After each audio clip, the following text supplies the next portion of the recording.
We as Panther fans have been having a lot of fun this offseason with what the Florida Panthers have been doing as far as their transactions this offseason, but as also the players and former players of the Florida Panthers have been having fun this offseason as well. We're also going to be talking about a what-if trade scenario from the 2016 NHL Entry Draft. And we're going to talk about all of the Florida Panthers players who will be participating in this year's World Junior Championship, all on today's episode of the Locked On Florida Panthers podcast.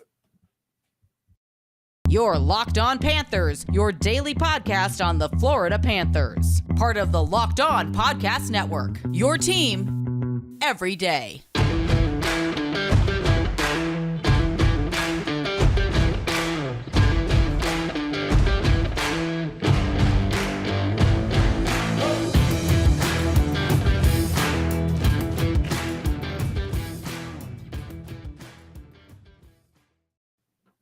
And welcome into this Wednesday, August 3rd edition of the Locked On Florida Panthers podcast, part of the Locked On Podcast Network. We're your team every day. Thank you for making the Locked On Florida Panthers podcast your first listen of the day. I'm Armando Velez from PantherParkway.com, and you can follow me on Twitter at MondoMan12. Follow the show account on Twitter at LO_FLA Panthers. And thank you for making the Locked On Florida Panthers podcast your first listen of the day. Don't forget to also subscribe to Locked On NHL and Locked On Fantasy Hockey with Flip Livingstone and Steel Road, and we'll be covering all the offseason activities around the National Hockey League. So it's great to be back talking some Panthers with you guys. Just a programming note for you guys that we are now down to 3 episodes a week. Today is the first episode of this week. So this week we will be doing a Wednesday, Thursday, Friday schedule here on Locked On Panthers. So apologies for not getting an episode out on Monday and Tuesday. It won't always be a Wednesday, Thursday, Friday type of programming, but hey, you will get at least 3 episodes a week throughout the month of August and in the beginning of September as we are heading into training camp. Training camp, crazy to think it's just about a month away from happening, and we've been having a lot of fun this offseason. It started off a little rocky, of course, with losing some of the free agents that were on the Panthers roster. And then, of course, the acquisition of Matthew Tkachuk, which made this an A-plus offseason for the Panthers. And the Panthers, like we talked about, enjoying the offseason, a few cats have gotten married. They take this time during their offseason to when they're not playing games, to actually get the family together and even some of the players together, of teammates of new, current, and old, to get together and have a celebration of life and love for some of these. And Aaron Ekblad got married over the weekend, and crazy how that when players post on Instagram and Twitter of who are the players current and former Panthers who were there. And some of the players who are currently on the team were Anthony Duclair. If you look closely into the picture that was posted, you kind of see like a walking scooter based on him getting his surgery for his Achilles. Radko Gudas was there. And some of the former Panthers that were there as well: Mike Matheson, Keith Yandel, Jonathan Huberdeau, still weird to say, Frank Vetrano, Brett Connolly, Noel Acciari, and Willie Mitchell. And even one non-Florida Panther that was there that is a friend of Aaron Ekblad, Jacob Trouba, defenseman for the New York Rangers. They are fishing buddies during the offseason. And, of course, if you follow Aaron Ekblad on Instagram, you see that he's really out on the water and he catches some really big fish sometimes. So a really cool hobby for someone like Aaron Ekblad from Windsor, Ontario, and then the weather here in South Florida. And, of course, Aaron Ekblad has stayed around in the region throughout the last few off seasons, and of course, probably with what his wife does, probably has him staying here, and of course, enjoying his time on the water. And of course, Jacob Trouba being a friend there, and also Brandon Montour, defenseman for the Panthers, got married this week as well. So a celebration of life and love once again for these Panthers players, and great thing to see that. And we talked about last offseason how Sergei Bobrovsky having a kid could possibly elevate him to a better game in the 2021 season. And look what happened there in the 2021-22 season. It lit a different fire under him once he had his kid. And maybe we could see the same thing based on Aaron Ekblad and Brandon Montour getting married this offseason. We might see a little bit of a new jump and a new vibe with these guys as they head towards training camp this offseason.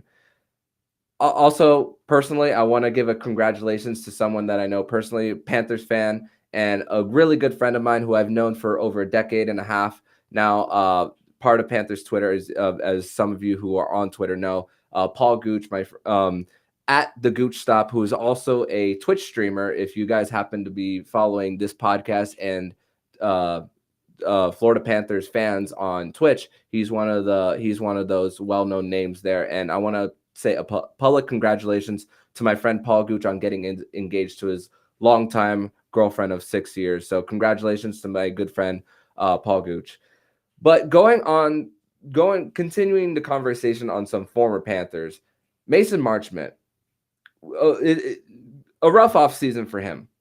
And of course, going to the Dallas Stars, having a relationship with some the coaching staff there, who after everything that has happened with his father unexpectedly passing away just before the NHL Entry Draft this year, has decided to wear number 27, which was the number that his father wore in San Jose, which was where Brian Marchment really made a name for himself. And what a way to honor his late father in Brian Marchment wearing the number 27. And I'm sure Mason, every time he goes out there on the ice, he's going to have a new found purpose every time he goes out there and plays. I didn't get to watch Brian Marchment play, but hey, people talk about how gritty Brian Marchment was when he played in the NHL, and the little bits that we've seen in the last few seasons with Mason, man, he brings the toughness every single night. And the Dallas Stars are really lucky to have a player like Mason Marchment.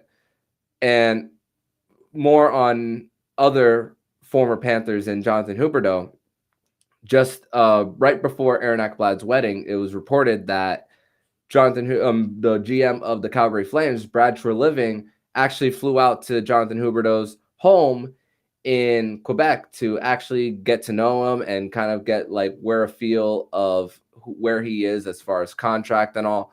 And this is something that we're going to monitor because there's takes everywhere when it comes to who won this trade. Did the Florida Panthers win this trade or did the Calgary Flames win this trade? Personally, for me, it feels weird hearing that people say that Calgary has won this trade when, once again, Huberdeau and Weegar haven't signed extensions yet. And very well, they could walk. But, of course, you're not going to even let them hit the open market if you really want these guys. And, of course, it all depends as well on where they are. So it's good for Brad Treliving to actually be in person with Jonathan Huberdeau to see where he's at. And of course, if you're Treliving, you don't even the earliest you probably give an extension to Huberdeau is probably at the trade deadline. Because once again, you don't know where the Calgary Flames are going to be coming into next season. There's a whole bunch of turnover on that squad. And of course, there's a whole lot of turnover on the Panthers squad as well. Of course, they have Matthew Tkachuk extended for the next 8 years, matching the term with Barkov.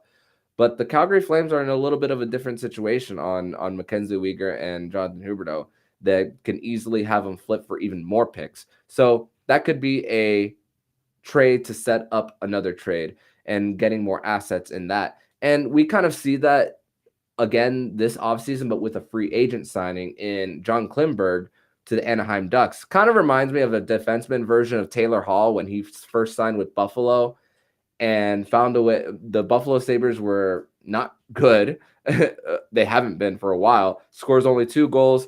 Taylor Hall decides where he wants to go, ends up going to Boston, and then the Buffalo Sabres get an asset out of it. John Klingberg, who is a guy who's going to help the Anaheim Ducks on the power play, especially with Mason McTavish coming into the mix as well, and Jamie Drysdale, that is going to help the Anaheim Ducks there. But if they happen to not come out well out of the gate. They were in the playoff race before the All-Star break, but then fell off towards the tail end.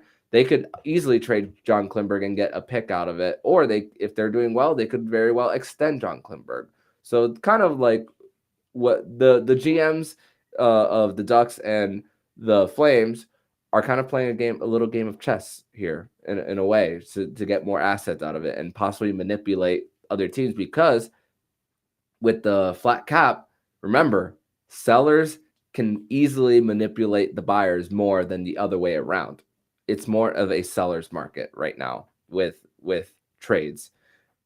In the second segment, we are going to talk about a what-if scenario for the Florida Panthers as far as the 2016 NHL Entry Draft. Why are we going all the way back there? We're going to discuss that next here on Locked On Panthers. But first, we're going to tell you all about BetOnline. And BetOnline.net is the fastest and easiest way to check in on all your betting needs. Find all your latest favorite sports and events at the #1 online source for odds, lines, and games. Find reviews and news of every league, including Major League Baseball, NFL, NBA, NHL, combat sports, esports, and golf. BetOnline.net continues to be the top online resources for all your sports wagering information, from live in-game betting, scores, and podcasts. They have you covered. Head to BetOnline today or use your mobile device to learn more about the action happening today. BetOnline, where the game starts. Continuing this second segment here on the Locked On Florida Panthers podcast on this Wednesday, August 3rd edition of the show. And we're going to play a little bit of a what-if scenario for the Panthers. And this is going to go back to the 2016 NHL Entry Draft, because there was an article from Boston Hockey Now. Of course, you guys are familiar with Florida Hockey Now with George Richards, and we've had Kobe Guy on the podcast before talking about, of course, the state of the Panthers. Just like how there's Locked On Bruins, there's also Boston Hockey Now. So Boston Hockey Now, the reporter for Boston Hockey Now, Jimmy Murphy, reported that former Panthers amateur scout Billy Ryan, while he was with the Panthers, wanted to convince Tom Rowe to do everything he could to trade from the number 23 spot at the time in 2016 all the way up to number 14 to try to draft defenseman Charlie McAvoy, who is now playing for the Boston Bruins. And right now, of course, Charlie McAvoy has been a hit for the Bruins, and of course went to college locally at BU and has been their quarterback on the power play, finished 4th in Norris Trophy voting, career highs in points and goals this past season, has been an absolute hit for the Boston Bruins. That same draft for the Panthers, being 9 spots behind, Henrik Borgstrom. Henrik Borgstrom only playing 58 games, and it took him a little longer to get to the show than Charlie McAvoy did when he and making his NHL debut for the Bruins in the postseason the very next year in 2017. Took Henrik Borgstrom a little longer after a great career at the University of Denver, averaging over a point per game. So there was hope for the Panthers when he was brought in. Only his game didn't translate to the NHL level. And of course, traded to Chicago, didn't get the value that they needed out of him in the trade that could have turned into Mark Stone that we thought about at the time, but then ended up being, hey, Lucas Carlson's not a bad piece for the Panthers, but could have gotten something better than Lucas Carlson. Nothing against Carlson personally, but let's play hypothetical. What if the Panthers traded 9 spots up for Charlie McAvoy in 2016? Well, if you're trading 9 spots up, you're likely not going to have a first-round pick in 2017. That was the Owen Tippett draft, where the Florida Panthers drafted 10th overall. Let's not forget at the time that the Florida Panthers, after making the postseason, losing in 6 games to the New York Islanders, that really the relationship between Gerard Gallant, Tom Rowe, and Dale Talon was starting to go south. And of course, we all know the cab situation where Gerard Gallant was seen entering a cab after being fired in Raleigh shortly after losing a game to the Carolina Hurricanes, and then Tom Rowe taking over the rest of the season, and then the Florida Panthers season was basically over after that, and of course ending up picking 10th overall. That would have belonged to the Bruins had they traded up for Charlie McAvoy. And Charlie McAvoy wouldn't have been on the Panthers yet at that time. So more than likely, it wouldn't have made a difference record-wise for the Panthers at that time in 2017. So what would have happened? Maybe Mackenzie Weegar and a Gus Forsling second pairing, while McAvoy and an Eric Ekblad first pair. That would be a dream, wouldn't it? That same offseason, prior to that, Tom Rowe gave Aaron Ekblad an 8-year extension a year before becoming an RFA.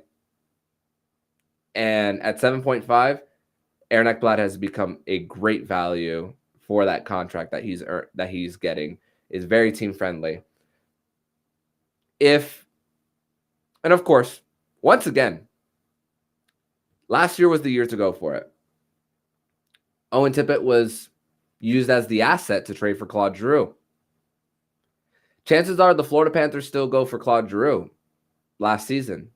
However, instead of Owen Tippett being the guy to be traded, chances are it would have been Grigory Denisenko. And this is assuming that the draft board and the pick that the Panthers had at the time would have been the same as whether they traded up for McAvoy or not. This is assuming. A Claude Giroux trade would have revolved around Grigory Denisenko. Because of course Philadelphia wanted a more NHL ready player. Chances are that maybe the Panthers don't trade Nick Bjugstad and Jared McCann to create cap space for Sergei Bobrovsky, because if they were planning to extend McAvoy at 9.5 AAV, then you don't make that trade in order to clear the cap space, because Sergei Bobrovsky likely doesn't fit on your team. And they could likely go cheaper at goalie. It's crazy how these cap gymnastics work when you're looking to extend somebody.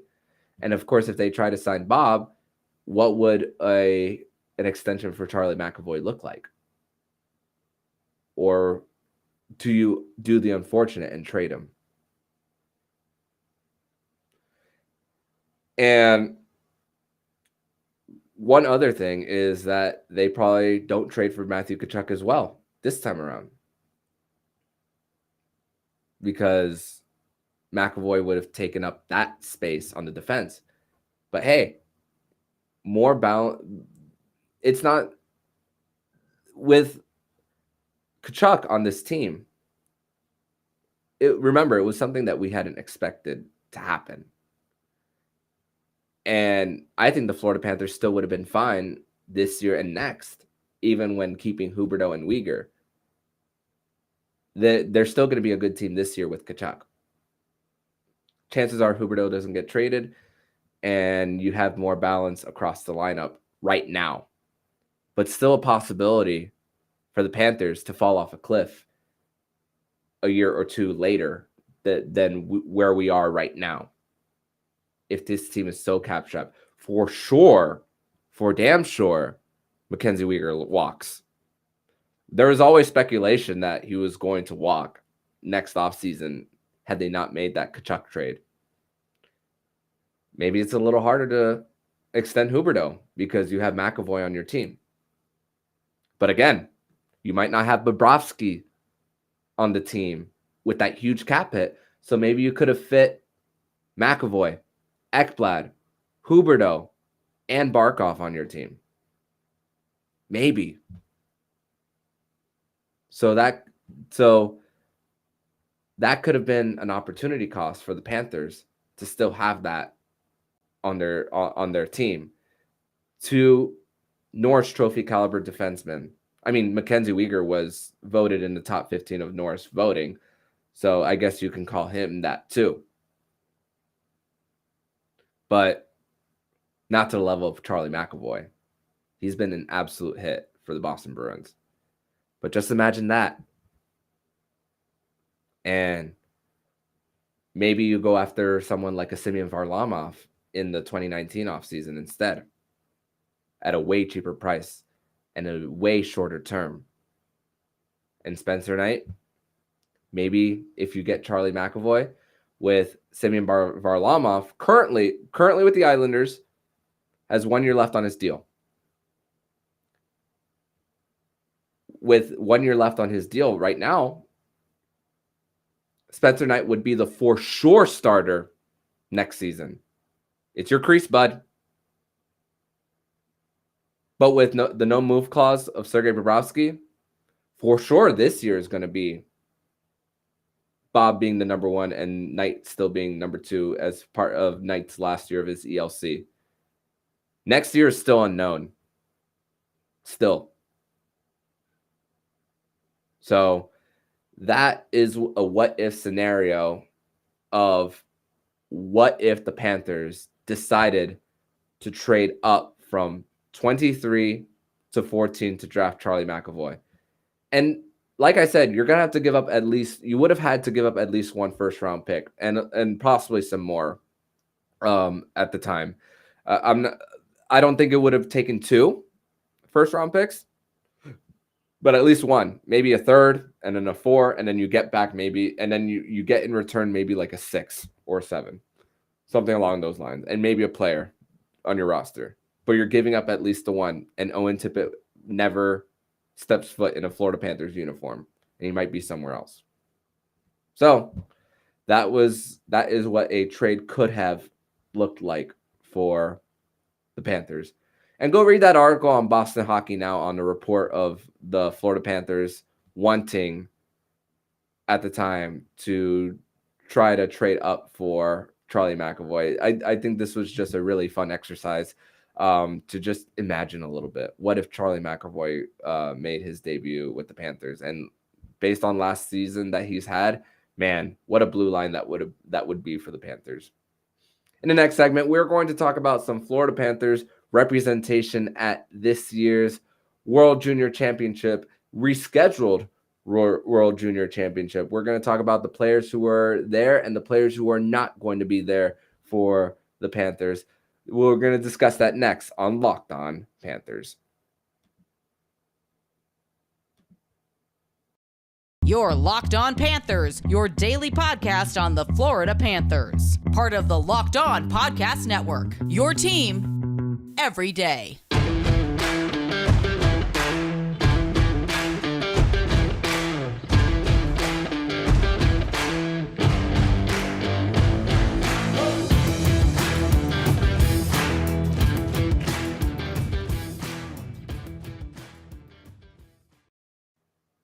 Third and final segment on this Wednesday, August 3rd edition of the Locked On Florida Panthers podcast. And before I speak about World Juniors, 2 days ago was exactly 2 years that the Stanley Cup bubble happened in Toronto and Edmonton. Remember all those noon games where a majority of us fans were at work? Well, at least if you worked and you weren't furloughed or unemployed, that a lot of us were not able to watch some of them. And just, I joke around saying, why put the Panthers at noon when you could put the Maple Leafs there? But of course, the NHL would never do that. But of the games, opening up a tab and watching it while I was still working in a cubicle. And just the frustrations at the time of thinking this team wasn't going anywhere and looking where they are now. And like I said, only 3 players remained from that squad just 2 years ago. And this is a product that is ready to have some continued success over the next few years. And I'm thankful for the direction that this team is in. And so should you guys, Panther fans. You guys should definitely be be thankful for the change of direction of this team. But let's talk about World Juniors. Who are the Panthers that are going to be representing their countries in the World Juniors, which starts August 9th in Edmonton? No Florida Panthers players will be part of Hockey Canada for the World Junior Championship. Justin Sordiff was originally on the team when the tournament first took place in December in Edmonton. And of course, him signing his ELC, I was never expecting Justin Sordiff to play in this year's World Junior Championship. Also, he did sustain an injury towards the end of development camp that had him out of the scrimmage just a few weeks ago. So he will not be participating in the World Junior Championship. Also, notables like Buffalo Sabres #1 overall pick Owen Power won't be part of the World Junior Championship, as well as Shane Wright, who was drafted 4th overall by the Seattle Kraken. For Team USA, not a surprise with Mackie Samoskevich going back to the University of Michigan and expecting to have a bigger role on the team for the University of Michigan. He will be part of the World Junior Championship for Team USA. And it's crazy because University of Michigan hockey team, they're not in a good position right now. With Katie Strang is reporting that the coach of the University of Michigan has been accused of berating staff and misleading recruits. So something to keep an eye on in college hockey with what's going on at University of Michigan. Moving on to Team Czechia, Jacob Kos, left wing / center, 2021 6th round pick, who will be playing in Liga this year, will be part of the team in Team Czechia.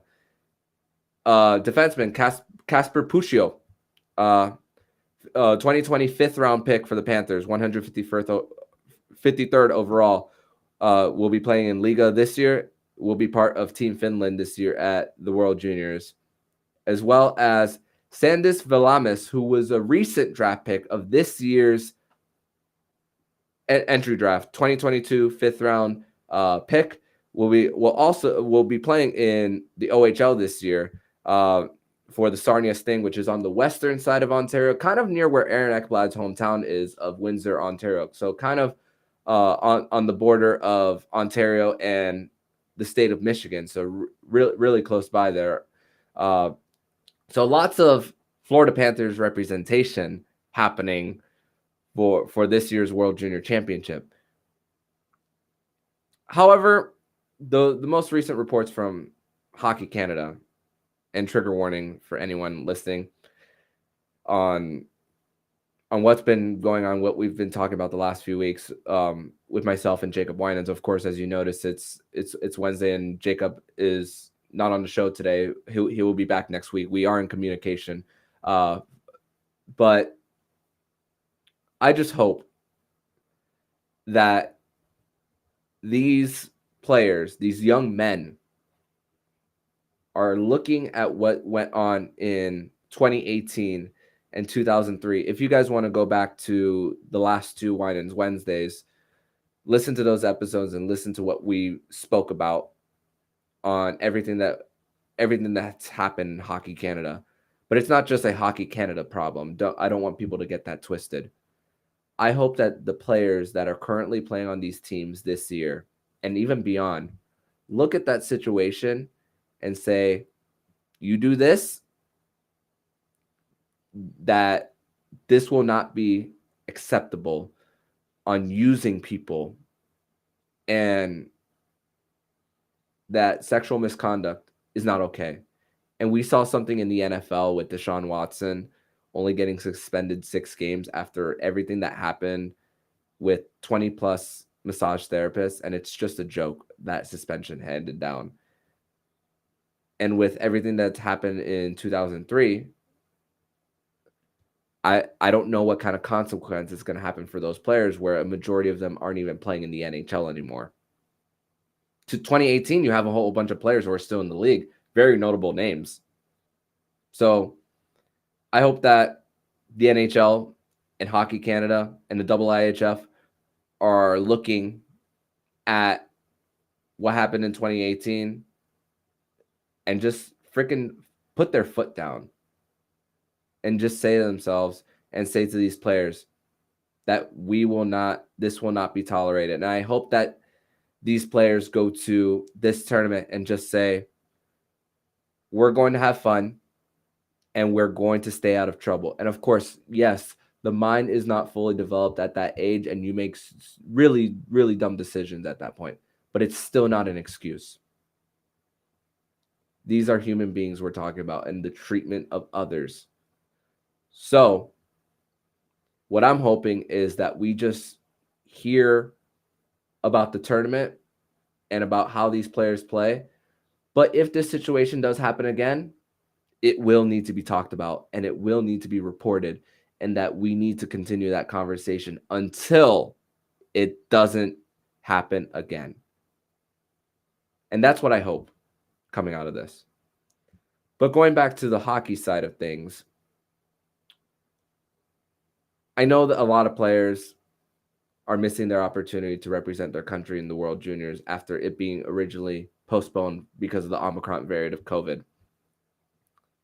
But also I want to challenge you, hockey fans, not just Panther fans, hockey fans, to give this tournament a chance as well, because these are a lot of players who are trying to prove themselves and to showcase their talents. A lot of players, the high profile players, won't be around like we listed earlier, but these roster spots that were open on each team due to players signing their ELC and teams wanting to protect their players before heading into training camp, these players have opportunities to really show their worth, and even for the teams to increase trade value if needed to improve their team. I mean, we saw it with Devin Levi just 2 years ago.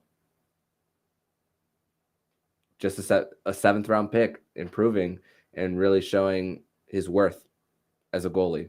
That's just a Florida Panthers example. But don't let a lot of players who were there last time around not being there this time around stop you from enjoying this tournament. And that's what I'm going to leave you with today.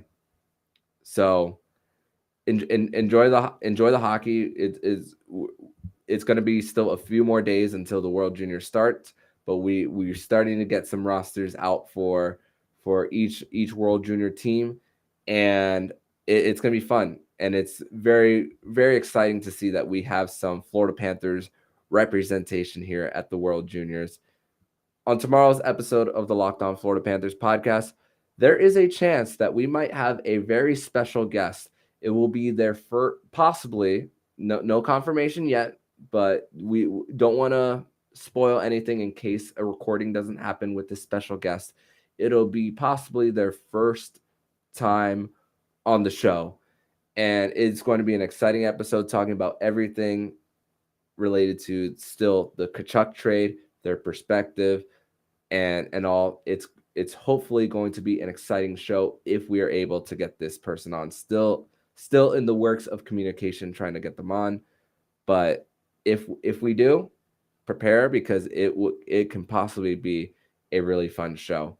But tomorrow, once again, programming note, we are 3 times a week for the month of August and possibly for the first few weeks of September, as the Florida Panthers are still a little bits away from training camp. But Panther fans, keep the energy alive, because this is, after what the Panthers have been through the last few years in just the direction just going up, finally getting a playoff series win under their belt, the energy must still stay alive in order for this team to grow, but the sport of hockey in South Florida.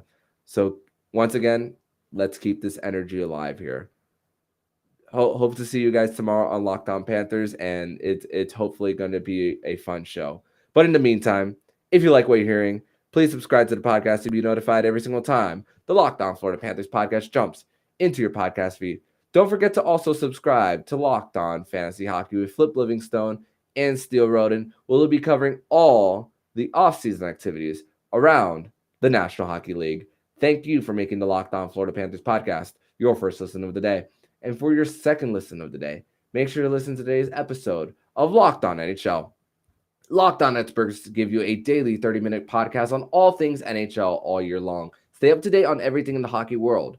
Locked On NHL, your daily 30-minute podcast. So I'm Armando Velez, signing off. And you've been listening to the Locked On Florida Panthers podcast, part of the Locked On Podcast Network, where it's your team every day.